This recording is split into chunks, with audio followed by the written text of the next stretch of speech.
Hi, this is Tyler with Aftertouch Audio. Since it is October, I figured it would be an amazing opportunity to talk about one of my favorite topics in sound design. This is going to be a little bit of a longer video, so if you can leave this video a like, I would greatly appreciate it. In horror movies, video games, and physical experience, sound is king. And as outlined in a particular Facebook group, sound is always king. I started my sound design career in horror work, and I quickly learned how important sound is in storytelling. Attention to detail, especially in horror projects, can make or break the story you're trying to tell. Take this simple shot of a cornfield for an example. The music selection we choose here can set the mood for the entire film. Is this the scene of a murder?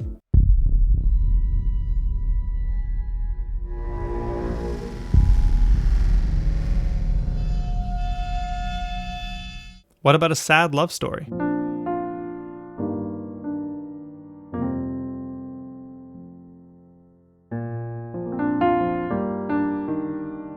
Or what about a happy-go-lucky film?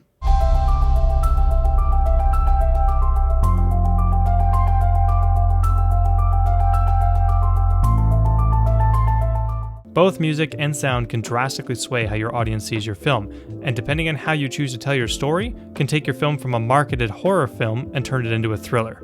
I'm looking at you, Quiet Place. But anyways, in this video, I want to talk about 5 important elements that you should keep in mind to help build more fear into your projects. Dynamics refer to the variation in levels in the audio signal, from the loudest sounds to the quietest sounds. Have you ever tried watching a horror film with the volume way down? A lot of the fearful impact that had you jumping out of your seats just magically disappears. But why is that? Dynamics play a huge role in this. A larger dynamic range gives you the ability to use jump scares, which is a rapid dynamic shift from quiet to extremely loud. Jump scares usually happen in moments where something jumps out at you, like in The Evil Within 2 and It Chapter 2. That's me from back then. Oh!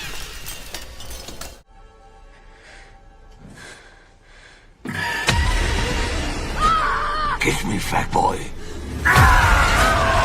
Jump scares can be sudden and unexpected like The Evil Within 2, or it can be carefully prepared like the It Chapter 2 example. Our brain is hardwired to tell you that sudden loud sounds equals immediate danger. Therefore, run. But jump scares are not the only tool in the sound designer's kit and should not be the only source of fear in your project. Let's look at a few other techniques we can use to create more fear within your project. Cognitive distortions are simply ways that our mind convinces us of some things that isn't really true or some things that just aren't really there. This is when you hear a noise and you don't know what it is, so your brain kicks into survival mode and jumps to the worst thing possible. We experience the highest level of fear when we have no idea what's about to happen. You're terrified. You keep imagining over and over again jumping out of an airplane, and you can't figure out why you would do that. We fear the unknown more than we fear the experience itself. And as sound designers and storytellers, we should be striving to not only build, but maintain this sense of fear throughout the audience experience. One of the worst examples of cognitive distortion, in my opinion, has to be in the film The Quiet Place. When this film was first teased, it was teased as a horror film. And in my opinion, it plays out more like a thriller. The single biggest swaying factor that turned this film from a horror film into a thriller was showing the creature at the very start of the film.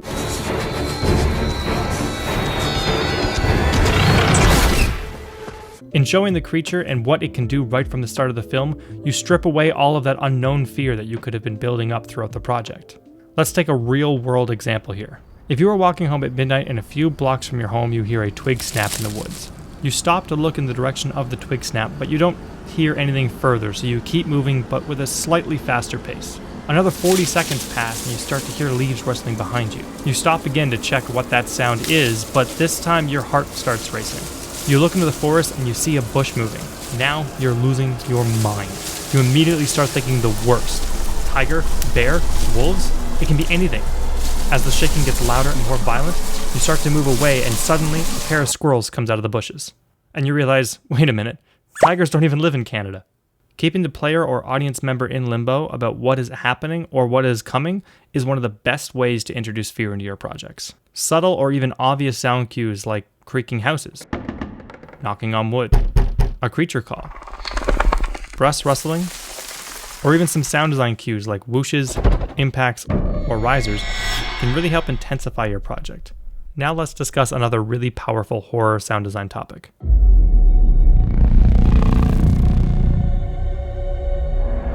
I get the irony here. This is a sound design video. Why are we talking about no sound? What's the deal here? Hold on, hear me out. Knowing when to put sound is just as important as knowing when to pull everything out and let the subtleties of the pictures just play out. If your project is already rich with sound and you really want to put the audience on the edge of their seats, try taking everything aside from simple room tones out. There is nothing more uncomfortable than quote-unquote silence. Here's a quick clip from The Bye Bye Man where they use silence perfectly. Keep in mind that there was a lot that happened before this, so really pay attention, and if you want the full effect of the scene, I would recommend checking out the entire movie.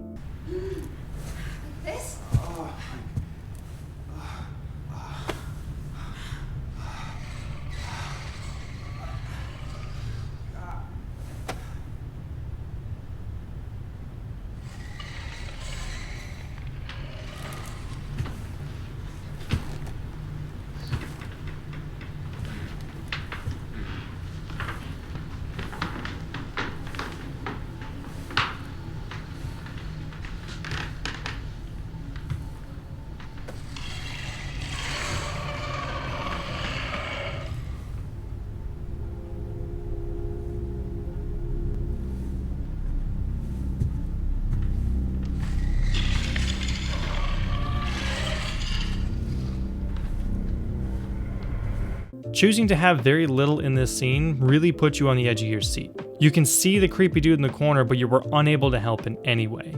You know the character is in a high level of danger and you are bracing yourself for the scare. Fun fact, when it's quiet, your ears will adapt. The quieter the room, the more things you'll hear. So much so that if you go into this anechoic chamber, which has a negative dB noise floor for any extended period of time, your ears will adapt to the silence, and you'll start to hear things like your heart beating, or your lungs expanding, or even your blood flow. So when you decide to have a very quiet scene in your project, it is important that the sounds that you add have some meaning. If you add the wrong sounds, it can distract your audience and destroy all the fear you're trying to build, which leads me into my next point. I'm not a huge fan of jump scares, not because they're not effective, but because jump scares release all of that tension that you've been building up over time in one powerful blow. My favorite type of fear is just tension. Rising, natural tension that never releases. There are several examples of this, but one really good example is the Joker's theme from The Dark Knight. While this is not a horror film, the Joker's theme perfectly resembles the essence of chaos and unsteadiness.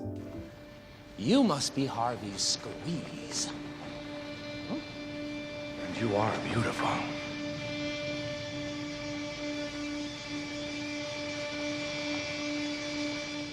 Another fantastic example of building tension over time is the original Slender Man game. While this game is simple in its objective and graphic style, the style in which it builds tension throughout the game is amazing.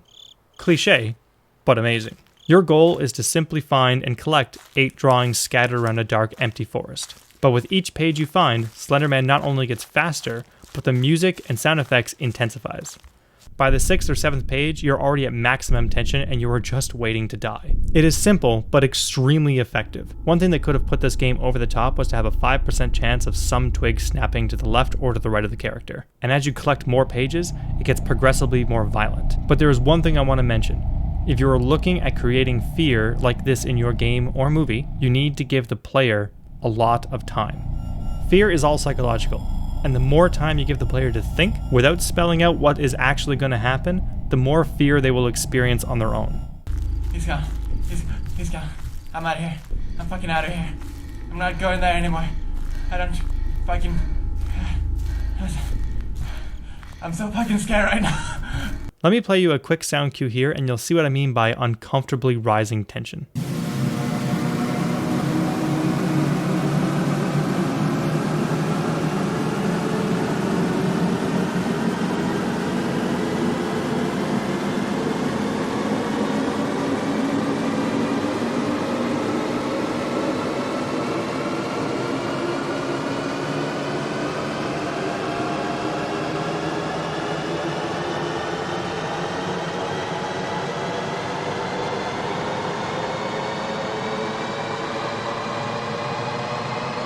Starting the dial at 1 and slowly ramping up the tension over time is the single most effective way to put your audience on edge. With all that being said, we're still missing one major element in horror sound design.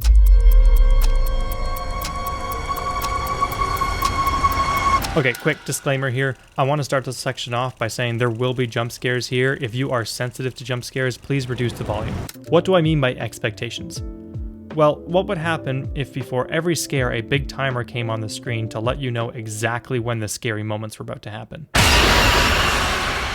What I mean by this is if you use the same trick every time in your project, it can be repetitive. And predictability is a horror project's worst nightmare. Give a little variation to your scares. If you use the same bag of tricks throughout your entire project, the experience can be repetitive and very underwhelming.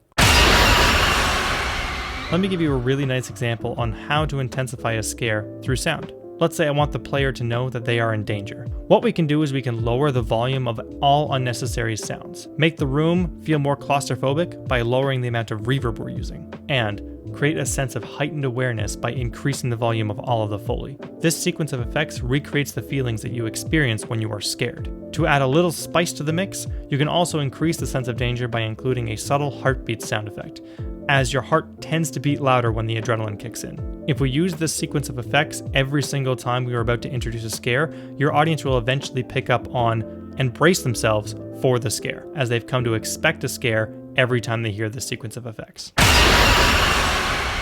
And just like in real life, we can use cognitive distortions to our advantage. If you were to use this effect when approaching a door at the end of a long hallway, your audience member will expect the scare as soon as the door opens and will tense up. But what if we play with the player's expectations a bit? What if later on in the game your player finds themselves in this situation again? We introduce the sequence of effects and they open the door, but this time, the scare never comes. Now let's take that same scene again later on in the game. Go through the same effects, and the player now doesn't know what to expect when they open the door. They open the door, and nothing happens. They let their guard down, and then the creature jumps out from the ceiling and attacks you. If you delay the sound by a second or two, you catch your audience member off guard, and it delivers a more powerful impact. This is what I mean by playing with people's expectations. You set up situations where your audience member expects something to happen, but then you do something else. And just when they think they figured it out, you hit them with something else totally different. You have to keep your audience members on their toes, because if they can predict your scares, they lose all impact. These are the types of scares that I love to sprinkle all throughout my projects, as it helps play up the uncertainty that is fundamental to any horror genre. These are all the things I think about every time I start a new project. Where can I put in some false scares? What types of sounds can I use to play with the listener's mind? Where should I insert some silent moments? And how should I approach the lead-ups to a jump scare? I hope you have enjoyed this video, as it is one of my favorite sound design topics, and I would love to make a part 2 later on. So if you did like the video, please consider leaving a like and subscribe, and I look forward to seeing you in the next sound design video. Happy Halloween!